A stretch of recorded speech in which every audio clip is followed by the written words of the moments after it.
새벽 우리에게 주신 하나님 말씀은 이사야 49장 1절에서 13절까지의 말씀입니다. 이사야 49장 1절에서 13절까지의 말씀입니다.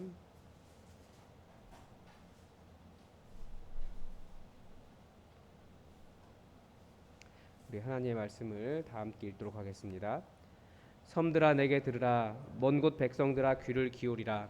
여호와께서 태에서부터 나를 부르셨고 내 어머니의 복중에서부터 내 이름을 기억하셨으며 내 입을 날카로운 칼같이 만드시고 나를 그의 손 그늘에 숨기시며 나를 갈고 닦은 화살로 만드사 그의 화살통에 감추시고 내게 이르시되 너는 나의 종이요 내 영광을 내 속에 나타낼 이스라엘이라 하셨느니라.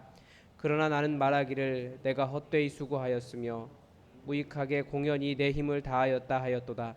참으로 나에 대한 판단이 여호와께 있고 나의 보응이 나의 하나님께 있느니라.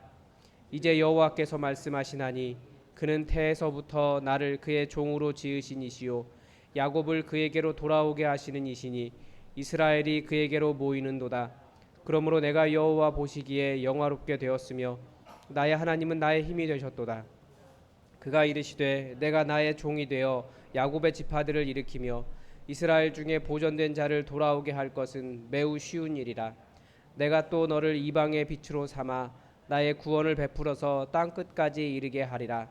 이스라엘의 구속자 이스라엘의 거룩하신 이이신 여호와께서 사람에게 멸시를 당하는 자 백성에게 미움을 받는 자 관원들에게 종이 된 자에게 이같이 이르시되 왕들이 보고 일어서며 고관들이 경배하리니 이는 이스라엘의 거룩하신 이 신실하신 여호와 그가 너를 택하였음이니라.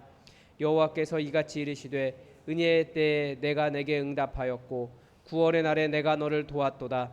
내가 장차 너를 보호하여 너를 백성의 언약으로 삼으며 나라를 일으켜 그들에게 그 황무하였던 땅을 기업으로 상속하게 하리라. 내가 잡혀있는 자에게 이르기를 나오라 하며 흑암에 있는 자에게 나타나라 하리라. 그들이 길에서 먹겠고 모든 헐벗은 산에도 그들의 풀밭이 있을 것인즉 그들이 줄이거나 목마르지 아니할 것이며 더위와 볕이 그들을 상하지 아니하리니 이는 그들을 긍휼히 여기는 이가 그들을 이끌되 샘물 근원으로 인도할 것임이라. 내가 나의 모든 산을 길로 삼고 나의 대로를 도두리니 어떤 사람은 먼 곳에서 어떤 사람은 북쪽과 서쪽에서 어떤 사람은 시님 땅에서 오리라. 하늘이여 노래하라. 땅이여 기뻐하라. 산들이여 즐거이 노래하라. 여호와께서 그의 백성을 위로하셨은즉 그의 고난당한 자를 긍휼히 여기실 것임이라. 아멘. 네, 계속해서 이제 고레스를 이야기하고 난 이후에 하나님께서 그렇게 행하시기 때문에 하나님께서 행하신 일을 볼 때 너희가 돌아갈 것이다. 돌아갈 사람들 일어나라. 이제 모두 그 자리를 차고 딛고 그 자리를 자기가 살던 땅을 버리고 식민지죠. 식민 지배를 버리고 이제 원래의 땅으로 돌아가자라고 하는 내용입니다. 먼저 오늘 1절부터 7절까지는 종의 노래라고 합니다. 42장에서도 종의 노래가 한 번 있었고 그때는 고난당하는 종의 노래가 있었고요. 이제 오늘 1절부터 7절까지가 두 번째 종의 노래고 또 50장에 또 계속해서 세 번째 네 번째 종의 노래가 이어집니다.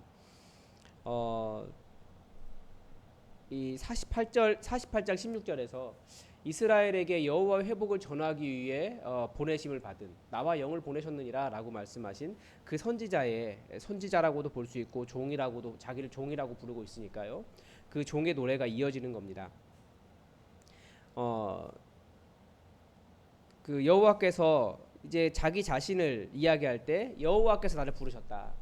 근데 언제부터 부르셨냐면 태에서부터 나를 부르셨다. 내 어머니의 복중에서부터 내 이름을 기억하셨다. 그러니까 하나님께서 여호와 하나님께서 이 지금 종을 태어날 때부터 아예 처음부터 이 사명을 위해서 부르셨다라고 하는 것을 볼 수 있습니다. 이 자기의 고백인 거죠.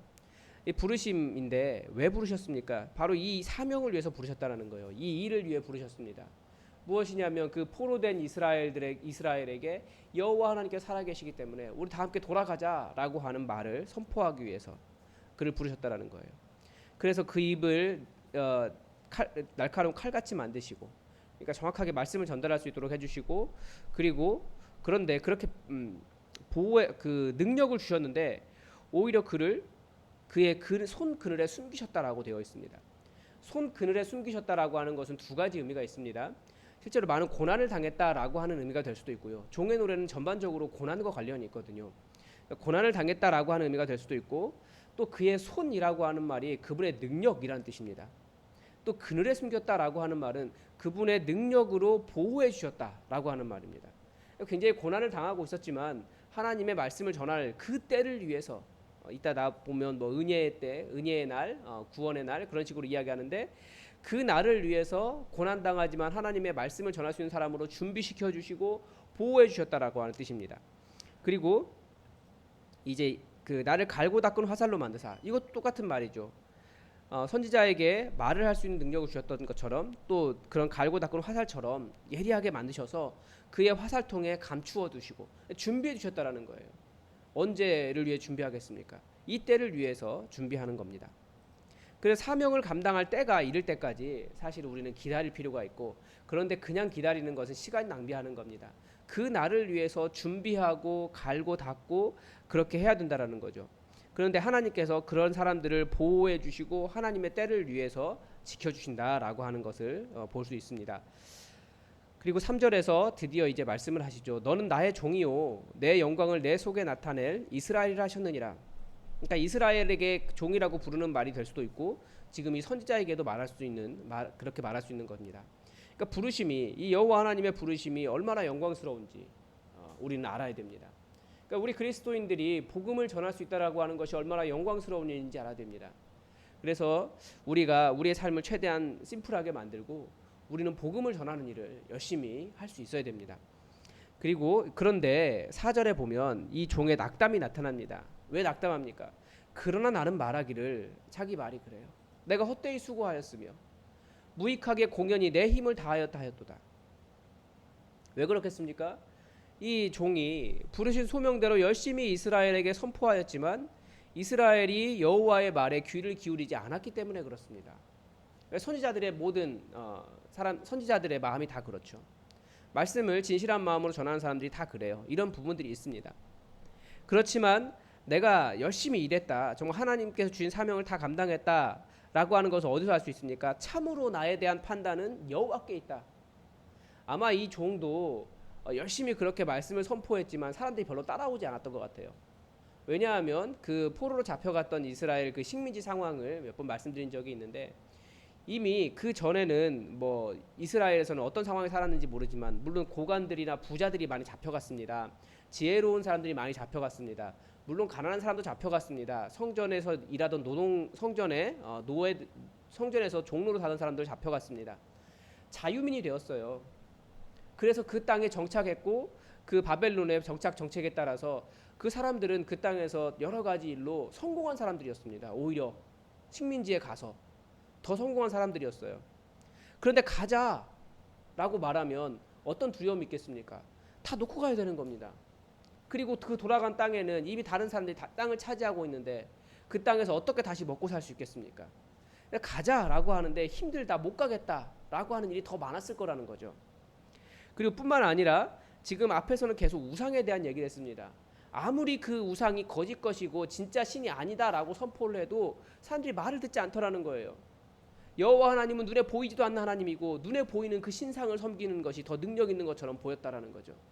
그리고 나무 같은 거 물에 띄우면 움직이니까 신이 움직인다 그러고, 그러니까 그런 것들을 보면서 아무리 선포해도 여호와 하나님이 진짜 하나님이다, 정말 미래도 예언하셨고 고레스의 사건을 봐라, 그런데도 왜 모르냐라고 아무리 말해봐야 내 힘이 너무나 헛되이 무익하게 힘을 수고했다라고 말한다는 거예요.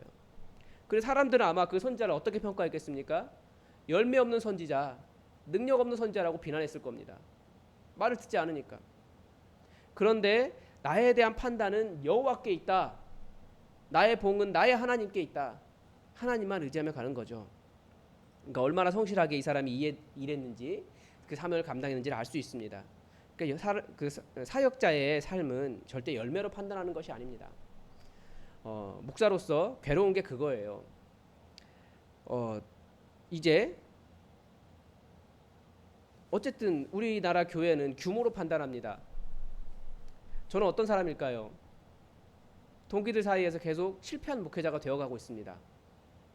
그런 판단을 들어요. 그런데 계속해서 바라보는 것은 뭐냐면 내가 열심히 사역을 했고 나에 대한 판단은 여호와께 있다. 모든 사역자가 그렇습니다. 여러분, 우리는 복음을 전하는 그런 그 능력이 있지 않습니까? 근데 복음이 쉽게 전해지지 않아요. 굉장히 오랜 시간을 걸려야 됩니다.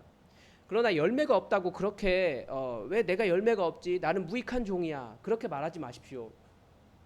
우리가 정말 열심히 사역을 했으면 그 모든 그 나의 그것에 대한 판단은 여호와 하나님께 있습니다.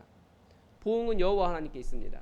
우린 단지 부르심대로 그 사명을 열심히 성실하게 감당할 뿐입니다. 5절에서 이제 여호와께서 뭐라고 말씀하시냐면 태에서부터 나를 그의 종으로 지으신 그분이 말씀하시는 겁니다. 야곱을 그에게로 돌아오게 하시는 이시라는 거예요. 이스라엘이 그에게로 모이는도다. 분명히 자기는 실패했어요. 이 종은 내가 무익하게 헛되이 일했는데, 그런데 보니까 하나님의 역사는 이루어지고 있더라는 거예요. 언제 그렇게 이루어졌는지 모르는데 이루어지고 있더라는 겁니다. 그러니까 여호와의 종의 지금 이 여호와의 종의 핵심 메시지가 이거였죠. 돌아오라는 거예요. 돌아오라는 거. 진짜 하나님은 여호와이시기 때문에, 진짜 신은 여호와 하나님이시기 때문에 돌아오라라는 거였습니다. 그런데 모이더라는 거예요. 그래서 그것을 보니까 나는 무익하고 아무런 힘이 없었는데, 그리고 나는 계속 실패한 줄 알았는데, 내가 아무리 선포해도 이 메시지가 열매가 없는 줄 알았는데 보니까 이스라엘이 돌아오고 모이더라는 거예요. 그럼 무엇을 알 수 있습니까? 내가 사역했기 때문에, 혹은 내가 능력이 있기 때문에, 내가 말했기 때문에 사역에 열매가 있는 것이 아닙니다. 우리의 항상 핵심 어디에 있습니까? 여호와 하나님 그분에게 있는 거예요. 우리가 그분을 드러냈으면 그것이 능력이 됩니다. 그것만 가지고 우리는 감사할 수 있는 겁니다. 그래서 우리가 열매를, 내가 얻을 어떤 열매를 평가하기보다 나를 통해서 여호와 하나님이 어떻게 나타나셨는가, 이것을 우리를 평가해야 됩니다. 그래서 어제 말씀드렸죠. 우리가 성경에 열심히 집중을 해요. 그런데 성경은 뭐와 같습니까? 누구를 가리키는 손과 같다고요. 그런 사람들은 우리는 말씀을 열심히 봐야 된다, 말씀을 알아야 된다라고 하면서 결국은 손만 바라보고 있더라는 거예요. 이 손이 가리키고 있는 여호와 하나님께까지 가지 못하더라는 거죠. 그래서 우리는 성경을 읽을 때, 말씀을 읽을 때 이 말씀을 통해서 여호와 하나님을 만나는 것, 이런 하나님이시구나, 거기에 목적이 있는 겁니다. 그래서 성경을 읽을 때 대화적으로 읽어야 된다라고 말씀을 드렸어요. 음성으로 들어야 된다는 거죠. 그렇게 하면 하나님께서 하신 일이 보입니다. 내가 한 일로 인해서 내가 한 일에 열매가 없다고 해서 낙담하지 않습니다. 여호와 하나님을 보기 때문에 그렇습니다. 그래서 결국 고백하는 것이 뭡니까? 내가 여호와 보시기에 영화롭게 되었으며, 그러니까 내 사역에 열매가 없었던 것이 아니다. 나의 하나님이 나의 힘이 되셨도다. 우리의 힘은 내가 얼마나 능력 있게 잘하느냐 여기에 있는 것이 아니라 여호와 하나님께 있습니다. 그래서 말씀이 성취되는 것을 보면서 이 종이 힘을 얻고 있다는 것을 볼 수 있습니다. 6절에서 하나님도 그렇게 말씀하십니다. 네가 나의 종이 되어서 야곱의 지파들을 일으키며 이스라엘 중에 보존된 자를 돌아오게 할 것은 매우 쉬운 일이라. 그러니까 이건 쉬운 일인데 안 되게 하시는 일도 하나님께서 하시는 일입니다. 그래서 사역자의 열매는 평생, 어떤 교회를 가면 목회자들이 그런 이야기를 해요. 자갈밭이 돌밭이 너무 자갈이 많아서 그 자갈만 계속 거르다가 은퇴하는 사람이 있다고. 그럼 그 사역 열매는 누가 가져가는 겁니까? 그 다음 사람이 와서 풍성하게 거두는 거예요. 그러니까 사역자의 열매는 죽을 때 하나님께서 평가하시는 것이지 누군가가 평가하는 것이 아닙니다. 여러분도 마찬가지입니다. 여러분이 어떤 열매를 맺었느냐, 우리가 사실은 게으르기 때문에 열매를 맺지 않을 수도 있지만, 우리가 정말 성실하게 복음을 전하고 기도하고 신앙생활하고 사람들을 돌봐가고 복음을 전하기 위해서 애를 썼다면, 하나님 나라 세우기 위해 애를 썼다면 그 열매 결과는 누가 얻을지 몰라요. 그러나 우리 성실히 한 것 때문에 하나님께서 우리를 평가하신다라는 것을 기억해야 됩니다. 하나님께서 일으키시려면 얼마든지 하실 수 있어요. 우리가 하나님의 능력을 더욱더 의지했으면 좋겠습니다. 내가 꼭 열매를 거둘 수도 없다라는 것도 기억하시기 바랍니다. 종은 뭐 하는 사람입니까? 말씀대로 선포하는 사람입니다. 부르심대로 선포하는 사람들입니다. 그리고 그런 일을 이루시는 분은 여호와 하나님이십니다. 그리고 하나님의 일에 순종해서 참여하는 사람은 그리고 하나님의 권능을 경험할 수 있다라고 하는 것을 또 가르쳐 줍니다. 이제 7절에서 근데 이 사람이 어떤 사람이었는지 좀 보여줍니다. 이스라엘의 구속자, 이스라엘의 거룩하신 이이신 여호와께서 이같이 그 종에게 이렇게 말씀하셨다라는 거예요. 사람에게 멸시를 당했고 백성에게 미움을 받았고 관원들에게 종이 되었다. 그러니까 이 종이 지금 이 여호와의 종이 말씀을 전하다가 얼마나 어떤 순환을 당했는지를 볼 수 있습니다. 그래서 그 이스라엘 보통 이 종의 노래를 신약 교회들은 예수 그리스도에게로 연결하고 있습니다. 그러니까 이것을 거부하기 위해서 히브리 사람들, 그러니까 이스라엘 사람들은 이 부분 때문에 뭐 예레미야나 제1이사야나 예레미야의 모습으로 예레미야를 가리키는 것이다. 그래서 이게 제2이사야서가 뭐 제2이사야서를 인정하지 않고 뭐 전부 다 제1이사야로 돌리거나 아니면 예레미야다 뭐 이런 주장을 하고 있습니다. 그런데 분명한 것은 여호와의 종은 하나님의 말씀 때문에 순환을 당한다라고 하는 것을 알 수 있습니다. 그래서 우리가 말씀을 전하다가 고난을 당하는 일, 의를 위하여 핍박을 받는 일을 좀 기뻐했으면 좋겠습니다. 여의도 순복음 교회가 뭐 어떤 사람들은 많은 비난을 하지만 또 굉장히 칭찬할 것이 너무나 많아요. 첫 번째는 구역 모임이 정말 사랑이 많은 서로를 돌봐가는 작은 공동체, 작은 교회가 되어 있습니다. 그리고 또 하나는 순복음 교회 교인들은 그렇게 복음 전하다가 핍박받는 것을 행복해해요. 의를 위하여 핍박을 받는 것, 복음 전하다 핍박받는 것, 내가 예수님의 고난에 참여하는 것, 그것을 아주 기뻐하더라는 거예요. 그래서 복음을 전하다가 거부당하고 거절당하면 하나님 오늘도 제가 핍박받았습니다. 기뻐하면서 복음을 전하더라고요. 그래서 복음이 이 교회를 통해서 역사하는구나. 신학적으로 좀 부족할 수 있어요. 사실 순복음 신학이 그 하나님의 성회 그 신학이 만들어지지 않았거든요.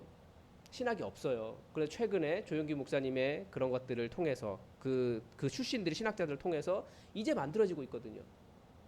그러니까 신학의 문제가 아니라 말씀을 순수하게 반응하면서 사명을 감당하기 위해서 애쓴 그 결과가 분명히 나타나더라는 거죠. 그래서 우리가 복음을 전하면서 핍박당하고 이런 것들을 우리도 좀 기뻐했으면 좋겠습니다. 오늘도 내가 복음 전하다가 핍박당했습니다. 오늘도 복음 전하다가 욕을 먹었습니다. 물론 그것이 다른 사람에게 그 까닭없이 욕을 먹는 그런 무례한 것이 되면 안 되죠. 그렇지만 우리가 복음을 전하다가 거절당하는 것을 두려워하지 않고 열심히 주의 말씀을 선포하는 삶이 되기를 바랍니다.